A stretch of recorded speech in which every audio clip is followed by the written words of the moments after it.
फिर उन्होंने सोचा कि अकेले तो कांग्रेस से जीता नहीं जा सकता, तो कुछ दोस्त बुलाओ। तो दिल्ली से आयात करके एक दोस्त बुलाया उन्होंने, मैं नाम नहीं लूंगा, नहीं आप जान जाएंगे कि मैं अरविंद केजरीवाल की बात कर रहा हूं, और मैं उनका नाम भी नहीं लेता। मैं क्या, पूरा देश आजकल कहता है कि वो आरएसएस के छोटे रिचार्ज हैं। उन्हें बुलाया गया और वो आपके बीच में बड़े बड़े भाषण हो रहे हैं, बदलाव और परिवर्तन की बातें की जा रही हैं। मैं तो एक बात यहां बेरावल में खड़ा होकर के कहना चाहता हूं, मैं जानता हूं कि आप जल्दी किसी के झांसे में नहीं आएंगे, लेकिन एक बार 1 दिसंबर को जब लाइन में खड़े होइएगा, वोट देने के लिए कतार में खड़े होइएगा, तो एक बार ये जरूर सोचिएगा कि वो अरविंद केजरीवाल जो आपके हिमायती होने का दावा करके अपना प्रत्याशी यहां से उतार करके भाजपा को जिताने में मदद करना चाहते हैं, क्या वो किसी मुद्दे पे आपके लिए खड़े रहे? मैं गवा रहा हूं, मैं दिल्ली में रहता हूं, मैंने सुनी है वहां पर चीखें। जब दिल्ली के दंगे हो रहे थे तो अरविंद केजरीवाल जी किस घर में छुपे थे, आज तक कोई खोज नहीं सका। यहां मनीष सिसोदिया जी, उनके उप मुख्यमंत्री आए, जब उनसे मीडिया के लोगों ने सवाल किया कि आप भारत की बेटी बिल्किस पर बोलेंगे, तो बोले हम क्यों बोलेंगे। मेरे भाई, ये सिर्फ और सिर्फ आपके वोटों का नुकसान करने के लिए आए हुए लोग हैं। आपको इन्हें पहचानना पड़ेगा। आपने पिछली बार विमल भाई पे भरोसा जताया, और मैं तो पहली बार विमल से मिला, मुझे खुशी हुई कि एक नौजवान साथी गुजरात की विधानसभा में आपकी नुमाइंदगी कर रहा है, आपकी आवाज बन के बोल रहा है। आपके बीच में ही बहुत सारे लोग आएंगे आपको समझाने के लिए कि नहीं, आओ इस बार नया प्रयोग कर लेते हैं, नया झंडा थाम लेते हैं। नहीं, मैंने देखा है कि अन्ना आंदोलन के समय से भारतीय जनता पार्टी की जितनी बारीकी से मदद अरविंद केजरीवाल ने की है, उतना इस देश में किसी ने मदद नहीं की है। भाजपा की सरकार को दिल्ली में बैठाने का अगर सबसे बड़ा श्रेय किसी को जाता है तो वह अरविंद केजरीवाल को जाता है।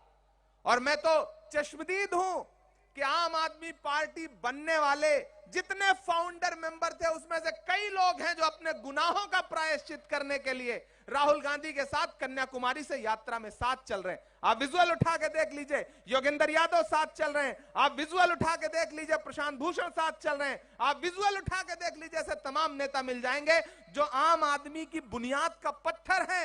आज वो राहुल गांधी से आके कह रहे हैं कि हमसे गलती हो गई थी, हम आरएसएस के छोटे रिचार्ज के चक्कर में आ गए थे। मैं आपसे ये कहना चाहता हूं मेरे भाई कि आप किसी झांसे में मत आइएगा। और मेरे भाई, मीडिया कुछ भी बताए उसके झांसे में मत आइएगा। गुजरात में कांग्रेस की सरकार बनने जा रही है, बनने जा रही है, बनने जा रही है। और अरविंद केजरीवाल जी टीवी चैनलों पे बैठ के कहते हैं कि मैं लिख के देता हूं कांग्रेस की इतनी सरकार आ रही, इतनी सीट आ रही है। मैं यहां खड़ा होकर के संपत भाई लिख के देता हूं कि गुजरात में आम आदमी पार्टी का खाता नहीं खुलने जा रहा है, खाता नहीं खुलने जा रहा है। ये जरूरत पड़े तो मैं लिख के देने के लिए तैयार हूं। तो मैं आपसे ये कहने आया हूं मेरे भाई कि अगर बंटेंगे तो नुकसान होगा।